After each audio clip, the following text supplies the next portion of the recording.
Welcome to the Free Flowing Health Podcast, where we invite you to embark on a transformative journey towards a healthier, happier, more fulfilling life. Each episode brings you a dynamic exploration of the diverse aspects of health, wellness, and healing. I'm your host, Lisa Brown. Join me as I engage in intimate conversations with inspirational guests who share their unique stories and insights. These conversations will take you beyond conventional thinking, encouraging you to break free from the constraints of a one-size-fits-all healing approach. Our mission is to empower you with the knowledge, tools, and motivation needed to inspire real change. Are you ready? Let's dive in. Hey everybody, welcome back to the Free Flowing Health Podcast. Once again, I have an incredible guest tuning in from Denver, Colorado. She's a medical intuitive, an author, a coach, a creator of many programs, which we will dive deeper into later on. Tara Meyer-Robson, welcome to the show. Thank you so much. I'm so excited to be here. Yeah, this is exciting. And as everybody knows who has tuned in to previous episodes, we view health from a holistic perspective, and all the guests have unique insights to share. And I'm incredibly excited to hear about your story, how it all began, what your journey was like, and how you became the expert you are. So wherever you'd like to begin, in as much detail as you'd like to offer up, please do take us on a ride. Thank you. I will happily do that. Yeah, I feel like everybody's story is so unique how they get to where they are, right? And so for me, when I look back, I didn't really realize, but I was always a pattern seeker. And for me, it was really logical. I tended to be the person that kind of everybody came to, even when I was like younger and even in high school. I've got this going on. I don't know what's happening. And I was always kind of the person they came to for advice, and I could just see patterns. And I thought that was kind of normal. I didn't know that was like anything particularly unique. I thought everybody did that. But it was like in my brain, I could just see this sort of, well, okay, this happened and that happened. So of course this is happening. It just made somehow logical sense to me.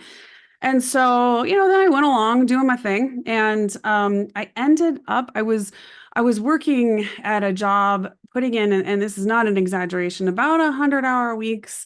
Yeah, I was way overworking, but it was, a job I cared about a great deal. It was a family business, so of course, then there's that as well. There's a lot that you manage in that situation. And I was just overdoing on so many levels. I wasn't setting any boundaries. I wasn't doing any of that. And I wasn't paying attention to the fact that I was taking on so much of everybody else's energy all the time. I didn't even know how to manage it. I didn't know the vocabulary for it in a lot of ways. And so all of a sudden, one day I was actually training to do a marathon, raising money for kids with leukemia. And I'm not a particular runner, but that's what I was doing. And one day I was running, and I just had this horrible pain in my side. And I thought, you think it's a stitch. And so I kept running. And then all of a sudden I thought, gee, I don't think this is a stitch. It was really bad. Ended up at the doctor, and the doctor was like, hey, you have mononucleosis. And I was like, I'm 27. I'm married. Like, what? How did this happen? And he's like, you need to really take 6 weeks off. My spleen was like 3 times the size it should be. And in one of the stupider moments of my life, honestly, I kind of I was like, I was holding up so much stuff for the business. I didn't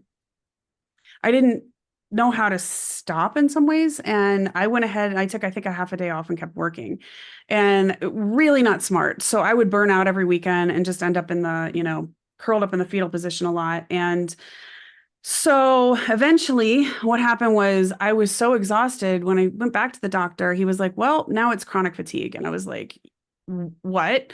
And I'm a super high energy person and always have been. And that was not an answer I wanted to hear. And he was like, now it's incurable.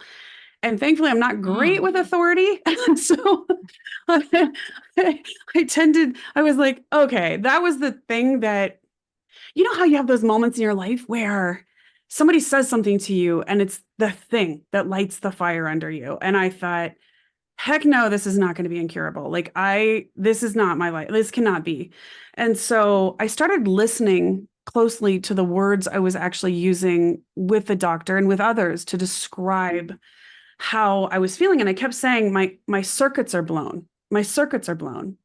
And I realized that if I listened to that, I was actually saying what energetically was going on that caused me to have chronic fatigue, which is literally much like a circuit board. I had been just doing too much and I literally blew my energetic circuits. And it was that moment in time that I thought, okay, if I see these, I could clearly see patterns between my own beliefs about my right to like set boundaries and take care of myself and all that stuff, overworking, and then this manifestation of chronic fatigue. And that's really what set me down the path to really trying to put it all together and figure out how could I identify the core problem and then find a solution for it. And that was sort Right. of the version of my story. The shortened version, It's right? somewhat And shortened, yeah.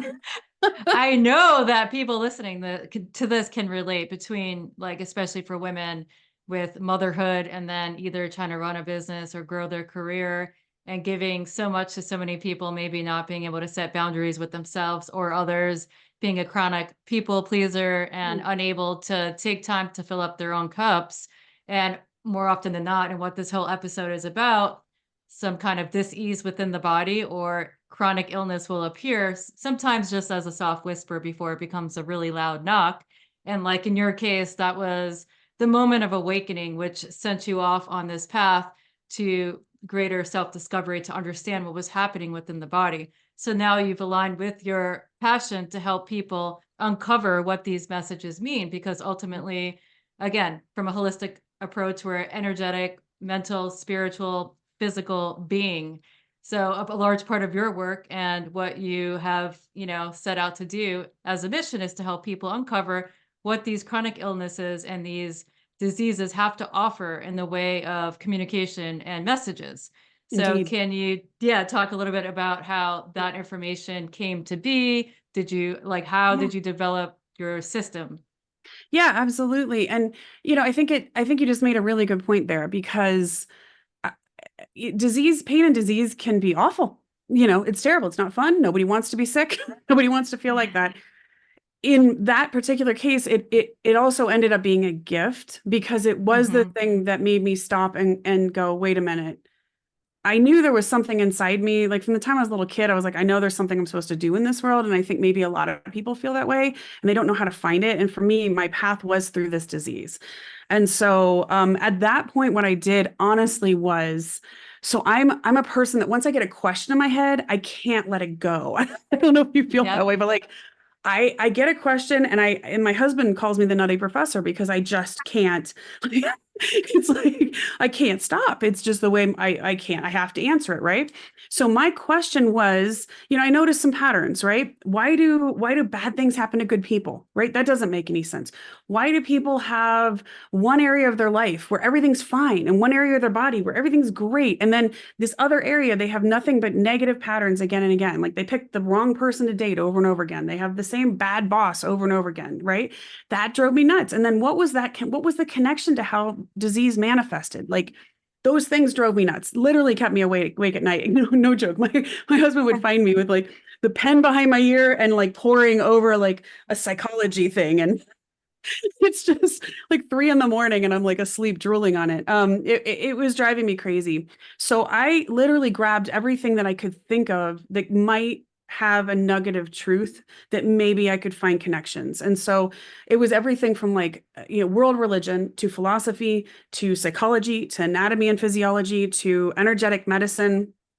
I became a Reiki master, trying to figure that out a little bit. And then finally, the final piece was actually quantum physics. My husband had this giant volume of quantum physics. And one night at like 1 a.m, I'm like, shh, reading through this thing, which believe me, my high school physics professor would not believe. Um, so I started reading, and that was really, I'd already had somewhat of a theory coming together about how our unconscious mind is actually kind of more in 7 different minds that sort of have a direct application to 7 areas of our mind, body, and life. And then I found this one little nugget in the quantum physics, and I was so excited that I was up all night putting this together and not even thinking about it. And I like woke my husband up. He's like, can we talk about that? Maybe not at 3 a.m. So, you get so excited about these things. I'm sure you And feel that's this. what spirit moves through you. When you have a Man, spiritual awakening and it happens yeah, in a process, I feel like that's part of it.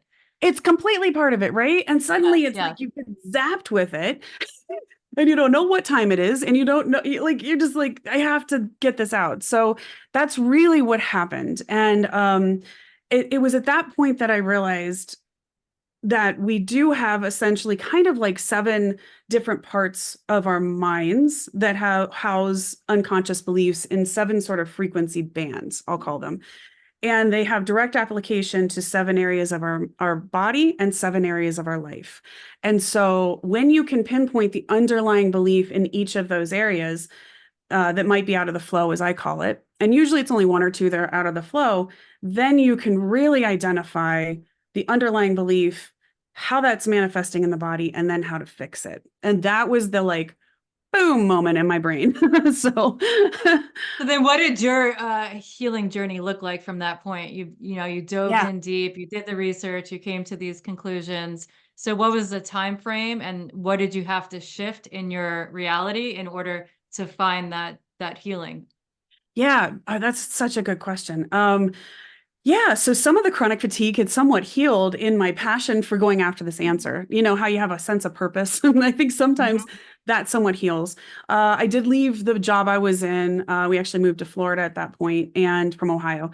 And then I started to really work on myself. So I started to develop this out, and I realized that for me, I had a lot of negative beliefs or limiting beliefs, I should say, that were in what I call station three. A lot of people call that like the solar plexus. And that tends to be an area where it also correlates to things like our adrenals, our spleen, other things like that. And what happens is a lot of times we pick up those like unconscious beliefs from authority figures, parents, coaches, religious people, whatever, throughout our life. And then it gets coded in. We don't know it's coded in is the problem. And so I had to really work on that. And that's where I sort of developed out. I worked on developing out my what's called I call the flow factor assessment. And what it does is it actually bypasses your conscious mind so that you can get to what are the unconscious beliefs and which one of these sort of seven areas of your mind, body, and life have things going on. And so I was definitely the guinea pig. And Yeah. suddenly, the more that I kind of worked on specifically what I call retuning those beliefs into the frequency of health and of taking care of myself and of breaking a lot of those patterns of not setting healthy boundaries or even knowing what boundaries were really, that's each step of the way. It started to get better. Um, I was then presented an opportunity. My beautiful beloved grandma ended up with stage 4 breast cancer, and also she had two tumors in her right lung and one tumor in her left lung. And I can still remember the moment she called to tell me because she was in the hospital. Anyways, it was just one of those moments, right? And she and I, see, I still get choked up. She and I were really, really close. And so I said to her, Grandma, like, I'm developing this thing out. Are you willing to try it? And she was at like 80 years old. She was like, sure, honey. So we did. Oh, We started on wow. the, yeah, yep, yeah, yeah. So we started down that path. And it was really, here was the crazy thing. So she didn't end up, because they didn't even want to look at the tumors in the lungs. They needed to deal with the breast cancer first. And she didn't do chemo. She didn't do anything. She did a single mastectomy. And then she and I started working on it. And it was really specific reasons for the two. Whenever I see tumors, they are emotional wounds that just haven't healed. And they've turned into energetic blocks in the system and they become tumors. So she and I worked on, it was basically two men in her life and a female in her life that we worked on. So it was like the left lung was the female. And we worked on, and she was willing to go there and really do the work. And so about 6 weeks after she had the surgery, they said, okay, you got to come back and you need to have a chest x-ray. We got to figure out what's going on with the lungs. And she called me up. I still to this moment, she called me up and she said, honey, the tumors are gone. And Whoa. I know, talk about a moment like yeah, and I still get choked up, but And when she called me and told me that, she said the doctor said to her, I don't understand this. They ended up taking another one because they thought they'd missed something. And they're like, I don't. And she she told them, they said, what did you do? How did this happen? And she said, oh, it was my granddaughter, which I can only imagine what, what in the world the doctor must have thought. But honestly, at that moment in time, I thought, okay, not only do I have something, but like, if this is all I do in my whole life is I've helped my grandma to heal in that moment, then I've done something good, right? So, Yeah, then that's a life worth living. Yes. right, right. Okay, Yeah. so when you're working with people and you've developed the methods to assess like where they're at and you see these patterns, is it true that like everybody and anyone suffering from a particular ailment, is the root cause the same, or is it going to be different for every single person? Oh my goodness, such a good question. Okay, so the root is oftentimes going to have similarities. So it will be, if it's in a certain area of the body, then it will be a certain set of beliefs, a certain set of life experiences, a certain set. So it's sort of in that frequency band. However, how it manifests for each person and the way it manifests, the cool thing is what I've discovered is the body is literally, it's a language. And if you learn how to understand this language, just like a foreign language, it's exactly the same. So like if you can imagine first learning a foreign language and you're like, what is this word? Like, what are they babbling at me? I don't know what's happening, right? And then you learn it. You take the time, you learn that this word means this thing, and now you've got it, right? It is exactly the same for the body. The body is oftentimes incredibly literal in the way that it's telling you something. So I'll give you an example, for example, like Parkinson's. So sometimes I work with people with Parkinson's. Now, Parkinson's, the core issue is a pretty comprehensive feeling of breakdown from the web of life, a disconnect in communication from the web of life in general. Okay, so that's usually what you're looking at with Parkinson's. However, the way it manifests specifically will oftentimes tell you what exactly is going on with that individual. So I had somebody with Parkinson's that their particular manifestation was their knees would buckle. They would get up and they'd start to walk forward, Right. and their knees would buckle from underneath them. And so in that particular case, it was literally that they felt they didn't have. So anything from the tailbone down for me deals with family and group support.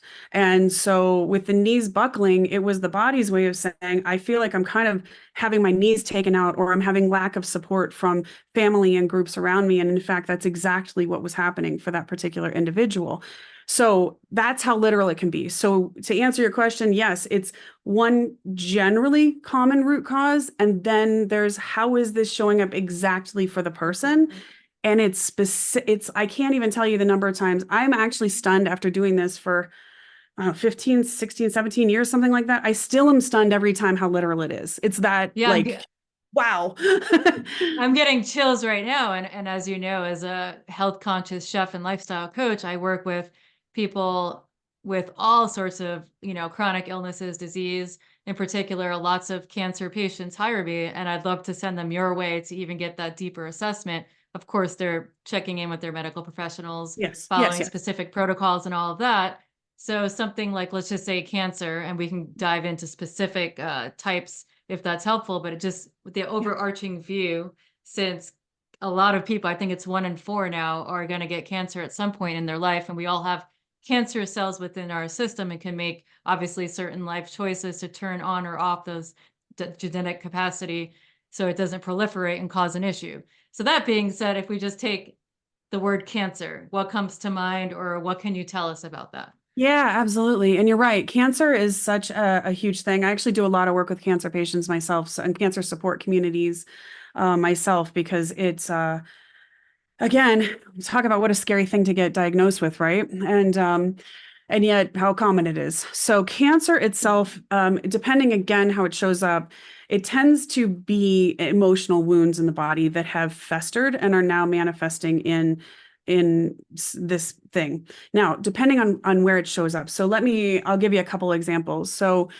If you're dealing with, okay, breast cancer is so common, right? And just what I was talking about with my grandma. So with breast cancer, we always think about what do the breasts do for us as women? We feed our young with them, right? And then of course there's an aspect of femininity or sexuality there, but so most of the time when I see a tumor or breast cancer, it tends to do, depending on the side of the body, it tends to do with an emotional wound, oftentimes a betrayal of somebody that is quite close to the person. So it's usually to do with a spouse or partner or to do with a child, again, thinking of the feeding aspect of the breast.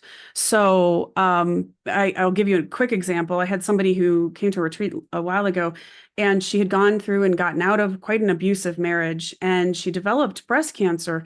And normally I would have said it would have developed on the right side, right? Tends to be more the male. And so that's usually what I'm looking at there. But it had developed on the left.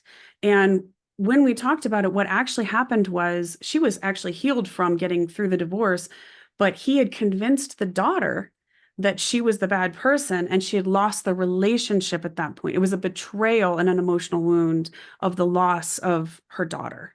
And so Oh, wow. you see how it's like it actually really tells you a lot about what's going on. Prostate cancer is an interesting one.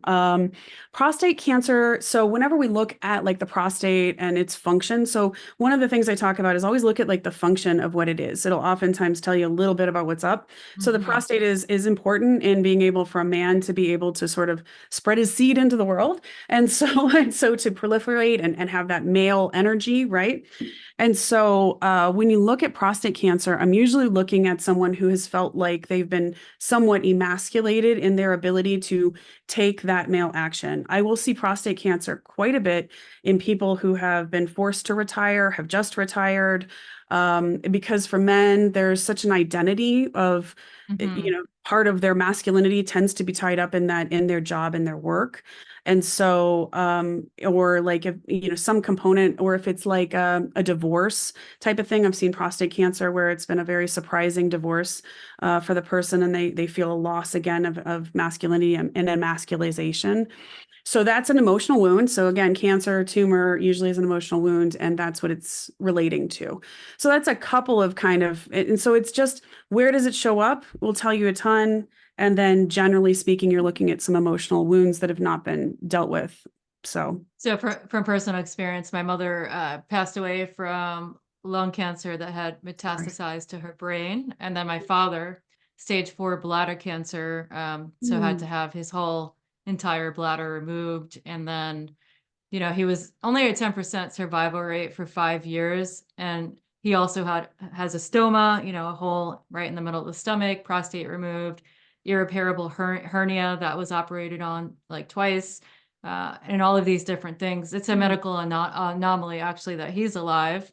But wow. can you speak to what you think? I know you don't have all the details, Yeah, but no, something that's like okay. that. Lung cancer is pretty common, and obviously, there's the lifestyle choices that contribute, but on an emotional, spiritual, energetic Yeah. level, like what do you think Yeah. about the lung cancer? Oh, I'm sorry. Gosh, that's so hard. Yeah. I want to go hug your dad, but and you, that's such a hard, that's a lot. It's a lot. Yeah. Okay, so let's go with lung cancer. So lung cancer in general, when we think about what our lungs do, it helps us obviously take in oxygen, right? And breathe out the bad stuff, carbon dioxide.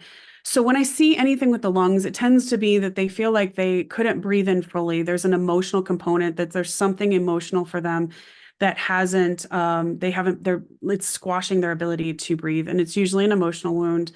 Now, when we're looking at it, I should mention with cancer, usually the actual stage that it's at when you catch it tends to tell you quite a bit about how long before that particular trauma is that got stuck in the body. So that's one of those factors. So if you're looking at like a stage 1, you're looking at a fairly tight timeline of between 1 and 6 months. Stage 2, you're looking at about 6 months to about a year and a half. Stage 3, it's a year and a half to about 3 years. And then stage 4, it could be something all the way from childhood that they didn't fully um, deal with, or didn't even know how to deal with. Let's just, and in saying all this, please, if you get something, a disease, this is not your fault. We are talking about unconscious stuff.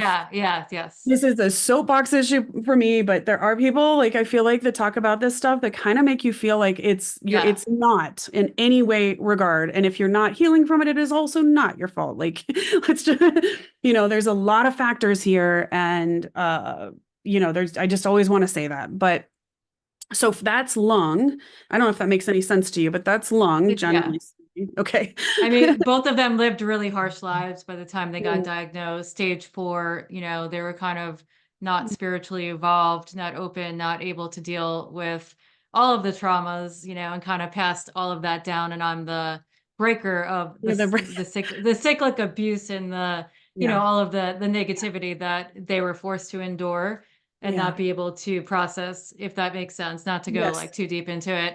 Like at that point, stage 4 for both of them. And that of course makes sense. And I know, just to shed light on the fact that we are looking at the subconscious and the emotional component, it's just one factor of many. So for anybody listening, yes, it's not your fault. And these are things that it's not, we're not making the conscious choice, and it's part of our life path sometimes, just to view these things as an opportunity for growth. So with my father, it was a bladder cancer. I don't know if you have anything you want to talk about that. Yeah. Do you want to talk about, so bladder cancer? Ooh, okay. So there would have been a lot. So if we think about what our bladder does, it stores up, urine, which is waste, right? It's waste product. And if we think about metaphorically in life, right, when we have a lot of toxicity around us, we're supposed to be able to clear it out. So that's where the kidneys can get involved too. And so usually when I'm looking at something like bladder cancer, we're looking at someone that's very pissed off about some toxic things that happened in their life. And oftentimes if it was stage 4, again, from childhood, very likely all the way through. And it's emotional wounds that are actually being housed. It's like they're holding on to this toxic stuff, this waste that needed to go, and it isn't going, it's stuck. And so that's usually bladder cancer. What else did you say he had going on though? Bladder, stomach? Like a stoma, which is like a hole in your stomach that you have to clean twice a day. But they also removed the prostate and then irreparable hernia in the groin area. And he is like the most angry, resentful, bitter person that you probably ever meet. And like going through this whole process, never even shifted anything. It's like stuck in the old school mindset of like, it is what it is. So that's basically what's going on with him. Would you like to know about hernia? So hernia coming through the groin, that is actually all the old stuff. So obviously the muscles there are supposed to hold that up, right? They're supposed to, so it's like it's shoving all this stuff and probably pain and all this stuff that he has holding inside him is actually shoving out through what should be a floor of support. So again, now being in the groin, that would tell me that there was no support in the family. Again, stage 4 and so forth would tell me growing up, childhood all the way through, feeling no support. So he essentially he didn't have a floor of support, and now it's like shoving through and out. Yes, he's isolated himself and never even talked to his only family that was alive for my entire life. So he was the only one that I ever really knew. So that is a perfect example of how he's isolated himself and felt disconnected and not supported by family for whatever the fallout was. I don't know. But sure. I know. You might never know. I know. So just to validate that point. Yeah. Unfortunately, it's so hard, right? Because just as you just spoke about, right, generationally, we tend to have patterns, and thankfully epigenetics now is doing a great job of proving this scientifically, but we have these patterns, right, that people don't even know how to express themselves emotionally, or they weren't allowed to, or they were shut down in a 7 zillion different ways.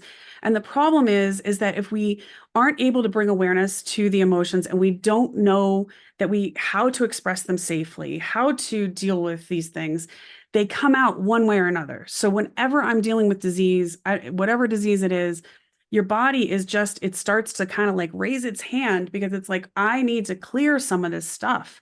But the problem is people haven't even been, when we talk generationally, they haven't been taught. There was no modeling on how to be emotionally aware or to deal with these things or to not be in denial or to not shove it in. I mean, it's they don't even know. So that And that's has why I love I love the no, work that you're doing, because yeah, you can go get the cancer cut out. You can go get chemotherapy and radiation for a short amount of time. It might be useful to keep the cancer at bay or to obliterate it just temporarily. Yep. But if you're not doing that deeper work, and that's why I like this awareness that you're creating, and you're not looking internally at the emotional blockages or the things that might be missing, or how, there are certain things that you're doing that are contributing to it. Again, it's not your fault, because it could just be these patterns that we're caught up in. I think then that's a lot of the cases it can come back, or even as we speak now, maybe somebody might see the inception of some sort of illness within their body, and it's an opportunity to take a preventative measure to either work with you and discover what's happening, to work through these subconscious beliefs, or to begin to view the body again from a holistic approach, knowing that it's not just physical. It's not just the physical aspect of life that created this disease, and it's not just the physical actions that are gonna like release this disease or illness from our beingness. Yeah, that's exactly right. And that's, that's one of the things I'd love for people to pay attention to. So in the work that I do, one of the things I notice is that what will happen first is you'll have a series of negative experiences. Sometimes it's one big trauma that ends up getting stuck and manifesting in something. More often than not, it is a series of negative experiences. You'll have 3 toxic relationships. You'll have 4 times you were passed over for a promotion or something. It'll be this pattern. And that's usually telling you that you have unconscious beliefs that are essentially tuning you into repeat negative patterns that you'll consciously say you don't want to repeat the pattern, right? I mean, I did it myself when I'm very happily married for a long time now, but before that, I had the little pattern of the broken wing guys. And I would consciously say, I'm never dating another guy like that again. And then who out of all the millions of guys I could pick, it was like my brain was, what I finally realized through research was my brain was literally like, and tuning in. That's the guy that matches my unconscious belief. So I had to fix my unconscious belief and then found my lovely husband. But, and it's similar for anything. So if somebody happens to come to me, or if you're listening to this and you can think of a pattern right now you're noticing, just know if you see a pattern, that's the sort of waving the yellow flag before the body. If you can fix it there, then the body doesn't go to the red flag, in my experience. So if you can pay attention to that, that's a hugely helpful thing to try to keep yourself healthy from a slightly more holistic standpoint. And then also, like, we're talking about manifesting good health, but we can apply that to all aspects of manifestation. So like you mentioned, whether these patterns are showing up and the same person showing up, different faces, but the same situation, basically same thing when people complain about their line of work or a job and they're constantly changing their job or moving locations. So I guess the work that you do, I know you're a medical intuitive, but I'm sure you probably can use this method, the flow method, and you can work with people to manifest or heal other aspects so that they can begin to call in what's more in alignment. 100%. So that the two things are completely connected. They're just connected. And that's the wild thing, is that you can really see that if you can get to the specific underlying belief that's causing the negative patterns, because just what you're talking about, one of the things that you'll see a lot of people do, right, is they're like, oh, I'll just move. I'm moving. I hate this place. I'm moving. And they show up in another place and it is exactly the same. And why? Because they didn't change. They brought all their junk beliefs, basically their problem beliefs with them, and they didn't know. So they thought the solution was a physical one when the solution really was a mental one. And then, of course, they end up at this new place, and you'll see that repeat behavior. And it's normal. It's human. We're just trying to find a solution to things. We don't realize that our brain is, like a radio trying to program us or tune us into certain things over and over again. But that is literally what's happening. It's just from a very interesting scientific standpoint, your mind is literally sending out and looking for certain frequencies. And depending on what you programmed in there, it's like programming a favorite radio station, on your radio. You keep pushing that button, you'll keep getting your favorite radio station. If you want to change it, You don't keep pushing that button, you reprogram that button. But the problem is you have to know that there's a need for reprogramming. And that Right. tends to be the challenge. So And that's like a self-fulfilling prophecy, I think it's termed, something like that, yeah. or negative feedback bias, whatever it's called. But how long does this whole process of reprogramming take? Is it different for each unique individual, or is there a set timeline? Yeah. So I say 40 days for the general and I picked 40 days after just a stupid amount of research really, but so Yeah. because the research is essentially that about 40 days of doing something over and over again creates what I call a memory hologram, which is basically a bunch of little neural pathways in your brain that is now a habit. That's all it is. And once we've established that habit, you've actually changed the frequency. You've coded a new frequency into your brain. That's all habit basically is, or into your mind. So, but I will say the timeline is totally different. So the cool thing is if somebody comes to me with like pain, or I've had all kinds of like crazy ones that people come to me.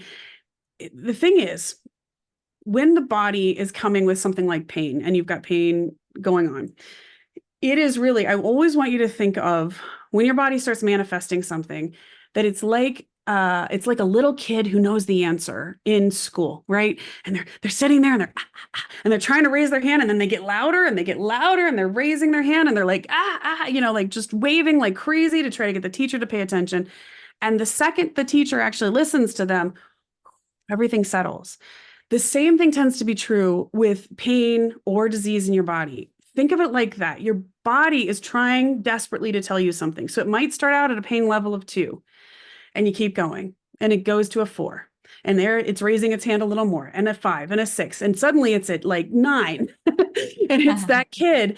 And so when somebody comes to me, the cool thing is pain is actually, ironically, one of the easiest ones to be able to heal almost immediately, because the second that you correctly translate the message behind the pain, the body is like the little kid who finally got to give the answer. It's like, oh my gosh, somebody listened.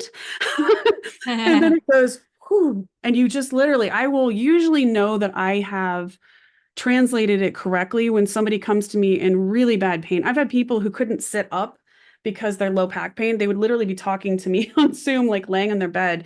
And by the end of the session, they're now up and able to talk and move. And the next session, they're actually walking around and moving.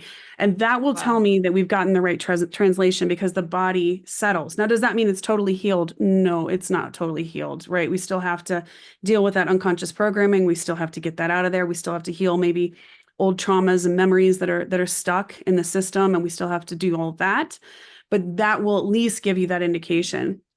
And that's really cool. I had a lady a little while ago from England, and she came to me. She kept having this for over 11 years, this swelling in her face. It would just swell on the left side.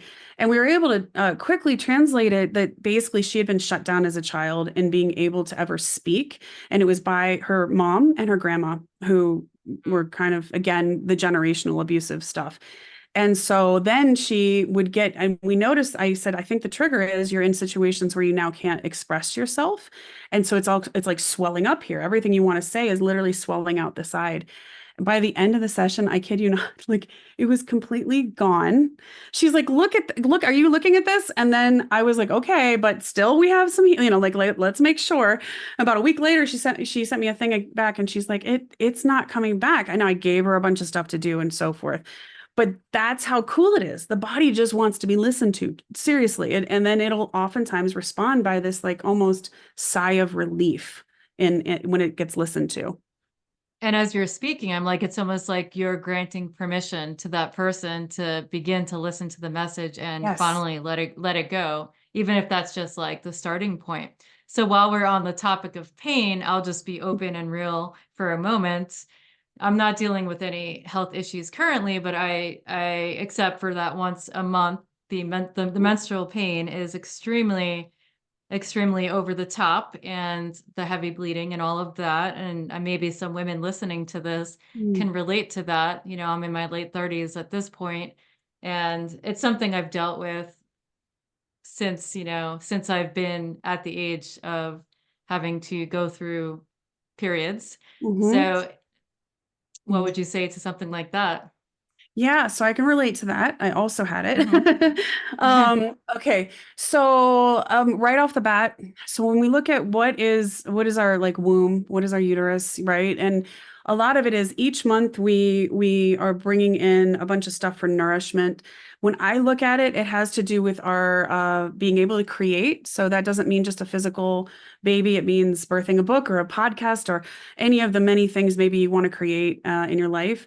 And it also has to do with one-on-one relationships because that tends to be obviously where our sexual organs and all of that are sort of there. So when we look at, let's start with heavy bleeding. So when we look at heavy bleeding, it usually has to do with holding on to a whole bunch of old creative ideas or old things that you feel like you're not fully birthing.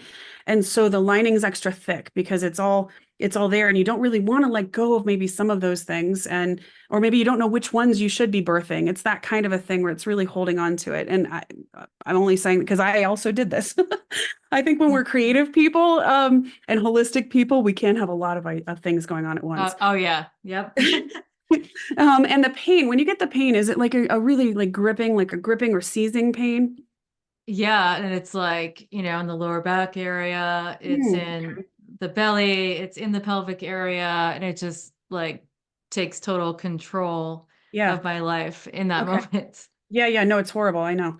Yeah, and I mean, it's amazing how many women do deal with this. So, okay, so when we have gripping pain, whenever it's like that, it tends to be again fear. So for me, I'd be looking at it as that sort of fear of both, can I birth these creative things? Then when we get the low back pain, it's can I birth it with support?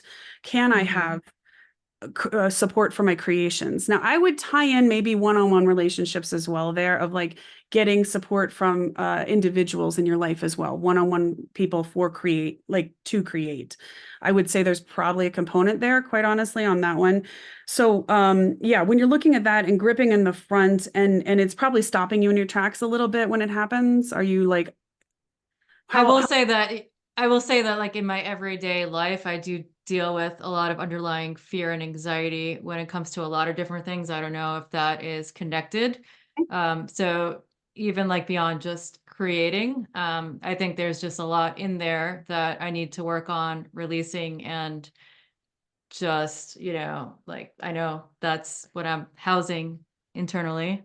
Sure. Have you always like wanted to create things? Like, have you always seen your, like, as you were growing, have you always seen things from a different perspective and wanted to? Always. Yeah. Yeah. Okay. And then did you feel like you had support for that perspective at all growing up or no? No, I mean, I felt like growing up, I had no support for anything, whether it be creating something or just, living life and And, like being who seeking you are. guidance. Yeah, yeah. Yeah. Yeah. Yeah. Okay. So I think, I'd like you to pay attention to as you go forward and as your cycles happen. Pay attention to what kinds of triggers you're having during that month in terms of are you feeling like you can let go and you're able to create and you're able to be authentically you? Because it feels to me like, are you having stomach issues a little bit during that time as well, or no? A little bit. A little bit, because it feels like it's like tied to also maybe a sense of like being your authentic self, which I think you are being, but there's probably somewhat of a little bit of a fear of like, is that okay to kind of fully do this and fully grow and fully put myself out there for all the things that I do? Um, if just a recommendation, if you get a chance, I would through your cycle, like write down any ideas you have, maybe for your business, for your podcast, for anything else you might want to do. I have a feeling you're a very creative person, probably have. Do you wake up in the middle of the night ever with like ideas or like wake up in the morning, like, I got to get this done? Yeah, and I'm like most creative in the morning, and sometimes I do wake up in the middle of the night. I won't get out of bed because I know how important sleep is, but yeah. Okay, so me too.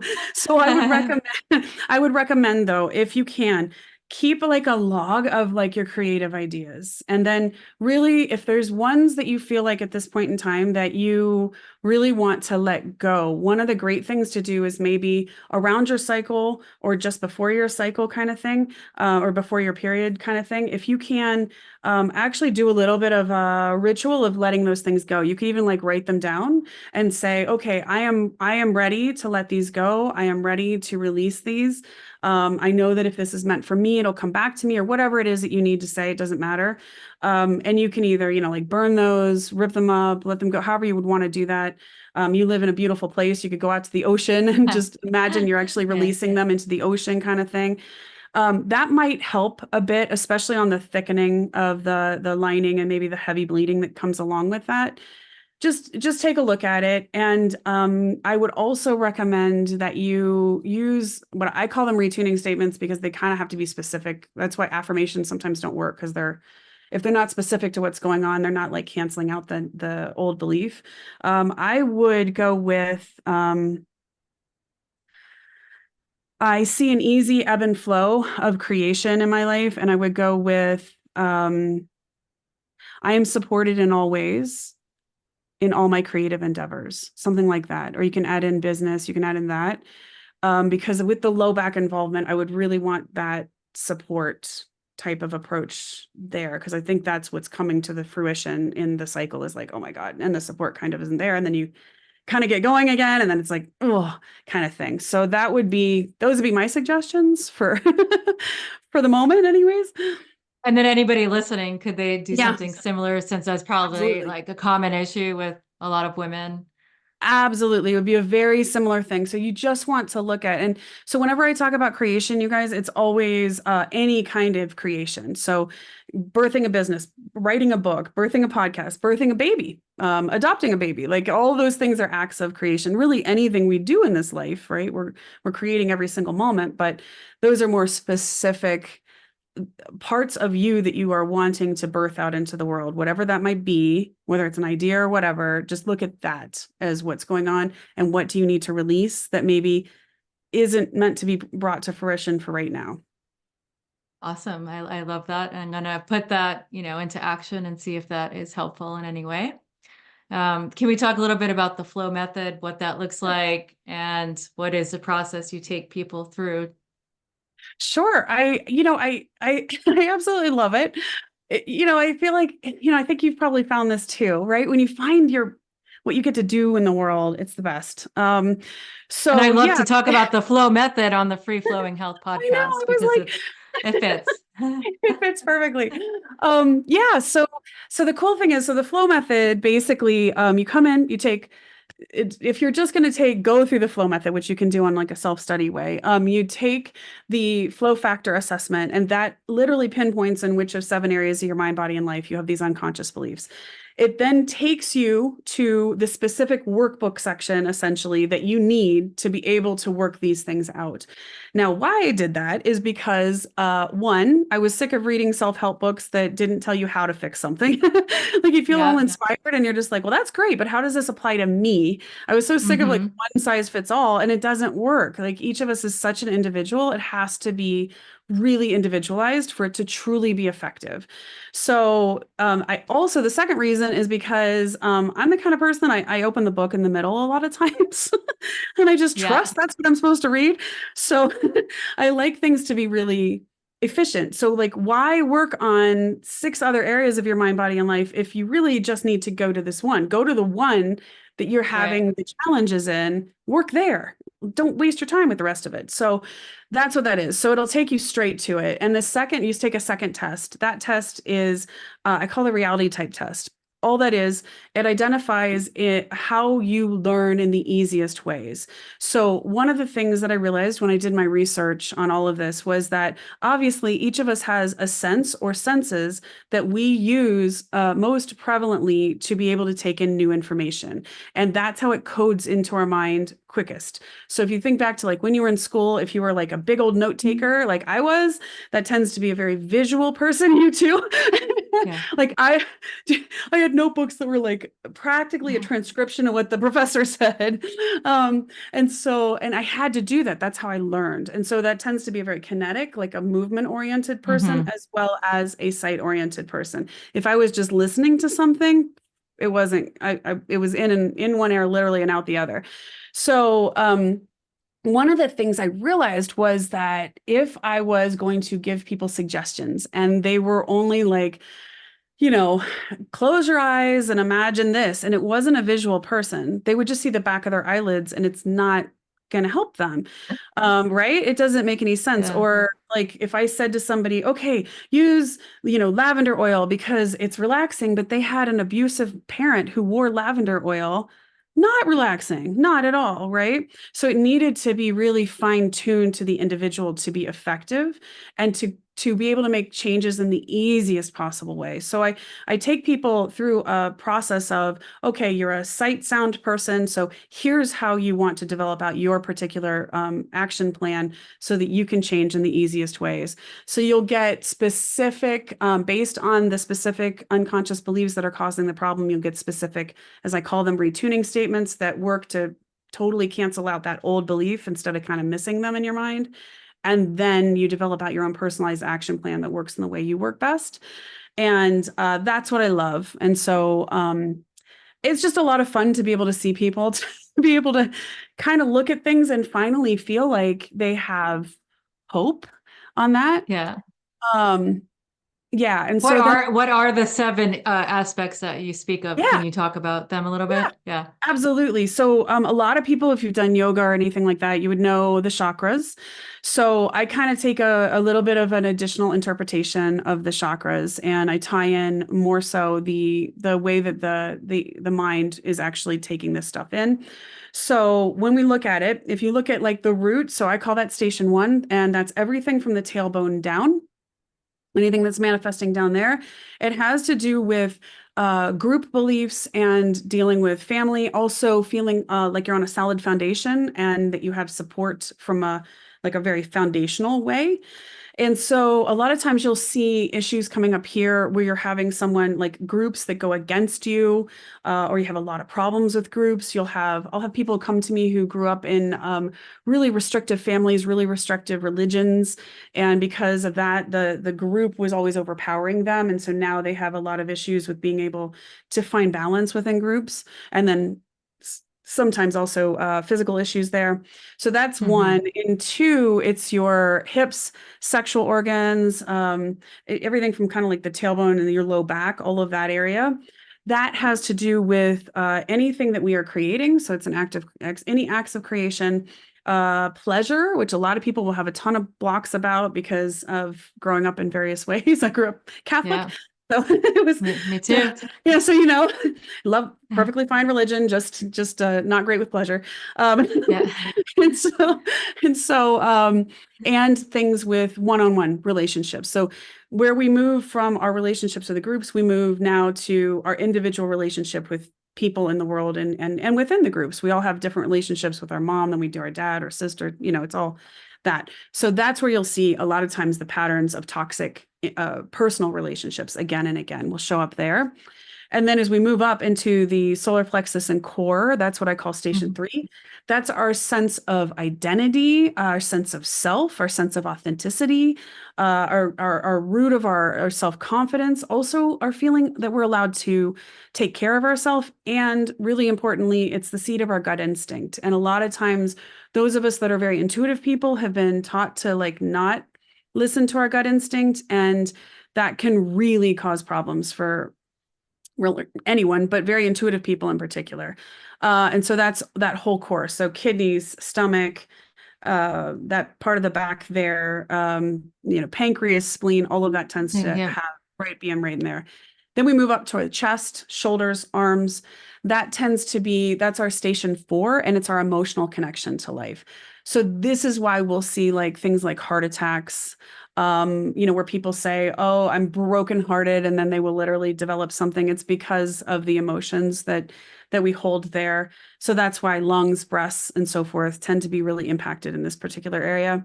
You move up to station 5, and that is our throat and sort of jaw, mouth area. Obviously, it's our ways that we express in the world. So you can see patterns of negative expression. I've had clients who they literally, there's people, I always say, did you watch Kermit the Frog at all? Like the Muppets and things? Yeah. Okay. Well, Kermit the Frog used to say he had a people in his throat instead of a frog in his throat because Yeah. and I say that's actually what happens is like we get a people in our throat. So there's certain people Mhm. where you literally can't put voice to things and it'll get stuck. So you'll get like acid reflux here if you're like eating away at yourself instead of expressing and that kind of thing. It's really, really interesting there. So it's all the different ways we express. Also, the ways we take action in the world will show up there. Okay. And then Mhm. up here is what I call station 6. It's the eyes and the ears and the forehead, our third eye. So our mental intuition here it has to do with our ability to feel like we're smart enough to solve problems or that we can solve problems, has to do with our mental intuition. So I will get a lot of people that have been cut off or told that their mental intuition was woo woo, which it's not. And because of that, they will get migraines a lot because it's trying to come in and with a solution and they're pushing back against it because they've been told to dismiss it or it's not real. So that's a lot of times the root of especially migraines. Being able to see ahead, all of that tends to be in that area. People that have been told they're not very smart will also oftentimes have issues here. And then station 7 deals with not only the top of the head, but our entire being. That's where Mhm. our connection to the whole, that sense of oneness in the world, your sense of spirituality and connection to whatever higher power you believe in doesn't matter to me. It's just whatever sense of connection that you have to a higher power and your life purpose. So this is where I'll have people show up with systemic issues. So it'll Mm. be something that affects the entire muscular system, things like MS, Yeah. the entire neurological system, or the skin of the whole body. And it's because of that disconnect from ourselves to the real web of life, the full web of life. And so that's kind of the 7. And that's why you can have like a perfectly loving and perfect area of one of your parts of your body and one part of your life. And it's fine because your beliefs there are great. And in another area, you have nothing but patterns of difficulty, negativity, pain, and disease because the unconscious beliefs there are limiting you. Wow, that was so informative. Thank you for all of that. Yeah. And you've created some certification programs where you actually, I guess, teach all this and more, and you work with therapists and coaches and healers to be able to not only learn this for themselves, but to bring forth this information to help their clients along. I do. And that's my absolute favorite thing that I have done. And Yeah. so, and the reason is because I feel like that's where I can help the most people. And that makes me like happier than anything. So, yeah, I'm actually literally certifying practitioners and healers and therapists. A lot of therapists because therapists, they see people come in and they've got depression and they have pain, but they don't have any methodology to be able to say with like a very some certainty of like this is what's going on. So yeah, I'm teaching people to do basically what I do and be able to translate the message behind anybody's pain and disease in about a minute. And the thing that's making me most joyful about it is that everyone that I have coming in, every one of us has soul gifts, right? And Yeah. every one of us has people we can help individually. And they're going to be a different group of people than maybe I help. So now I've got people coming through that I'm training to do this, and they're now reaching out to groups that are not my people. I would not be helping, but they're able to help them.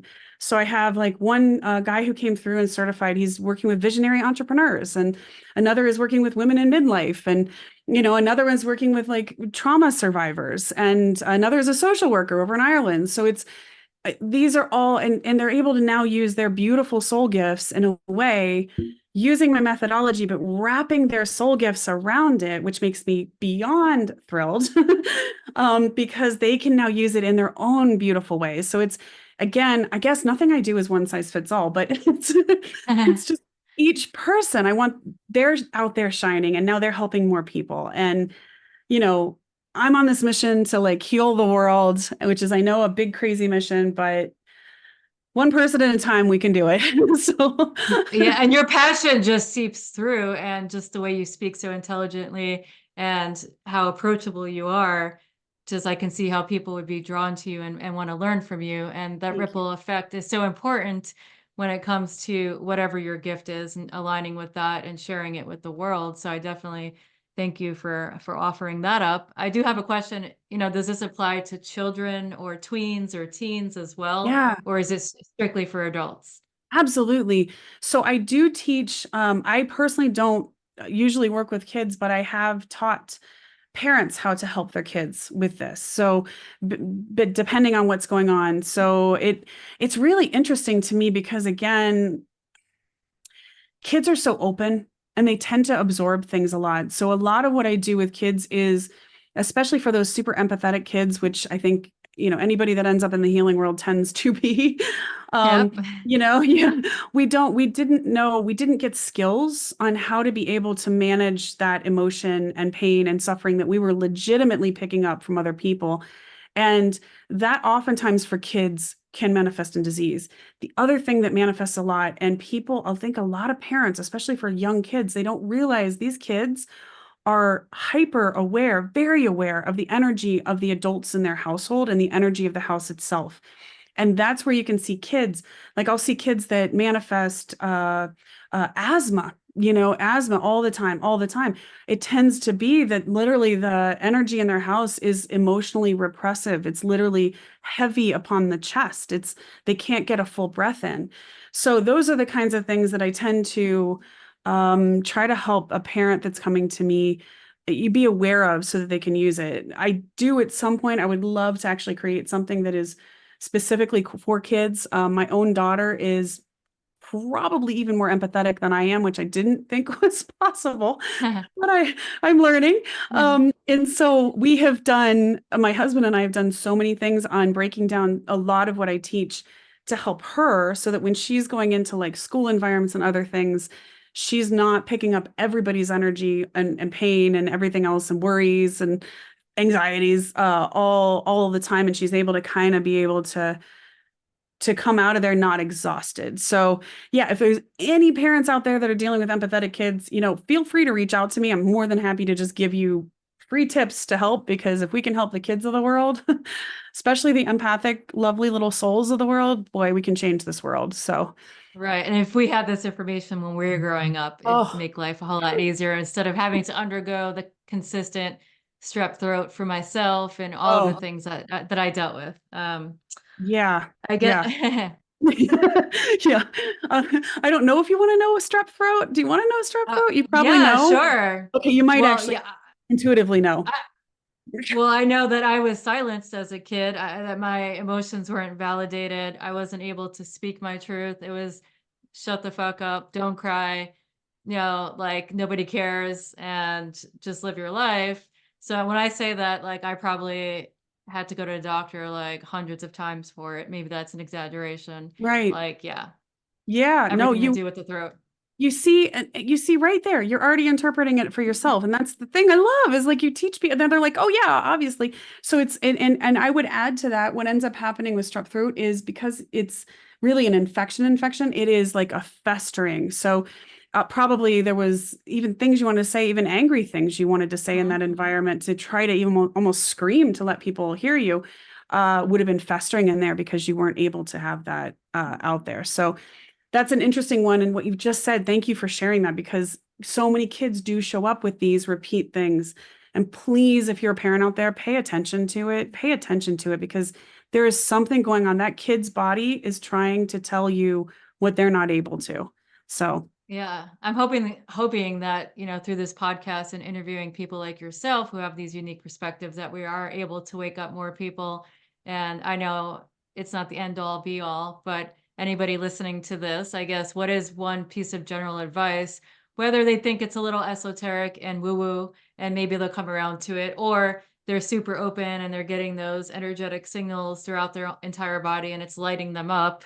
Anybody dealing with any sort of illness, whether it's, short-lived or long-term, we're all dealing with something. Obviously, as we age too, we mhm. accumulate experiences and, we don't look at certain things from the past, and traumas occur, can happen at any age. So I guess what general piece of advice can you give to anyone who maybe is hearing this for the first time, whether they believe it or not, how they can begin to the healing process, basically? Where can Yes. they begin outside of their medical and conventional treatment, which Yes, we're not for sure. telling them to Nope. abandon?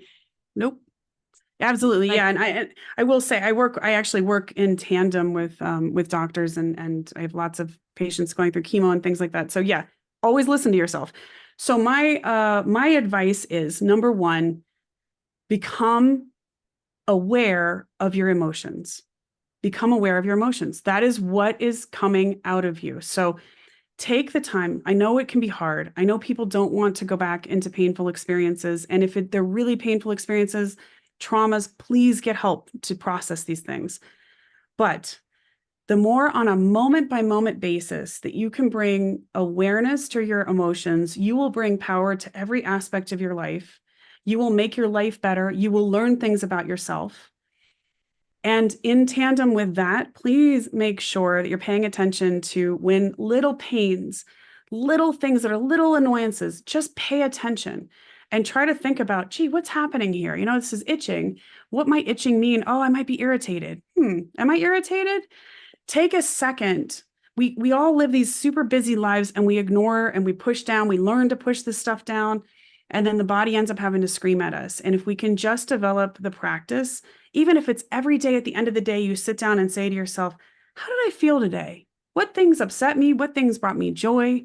How can I have more joy? How can I deal with the things that upset me? Truly bringing awareness to how your body, your mind is trying to talk to you right now will change everything. I promise you. It'll bring so much more power to every aspect, and you can make much more empowered decisions about everything in your entire life when you're that aware.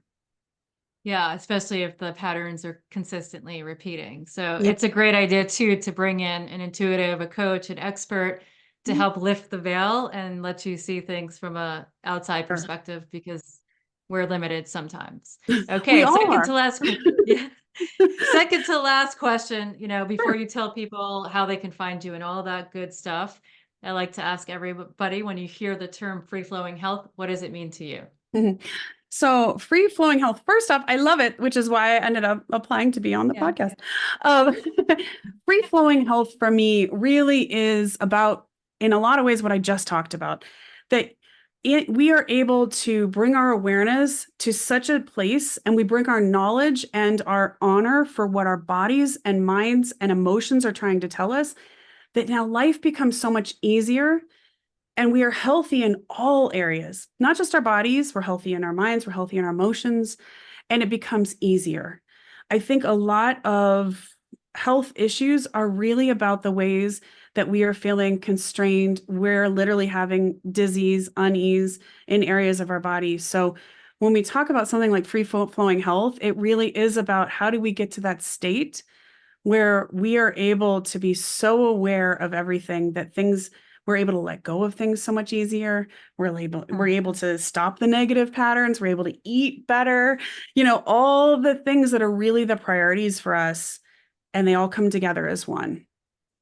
And we all deserve free flowing health, and it Oh begins with man. you guys out there listening. So Yeah. Tara, thank you for all of the information and insights. If somebody wants to get connected, if they want to work with you, if they want to get certified through your program, how can they do that? Sure. So you can just check out my website, TaraMeyer-Robson.com. I'm on all the, socials, Tara Meyer-Robson, all one word.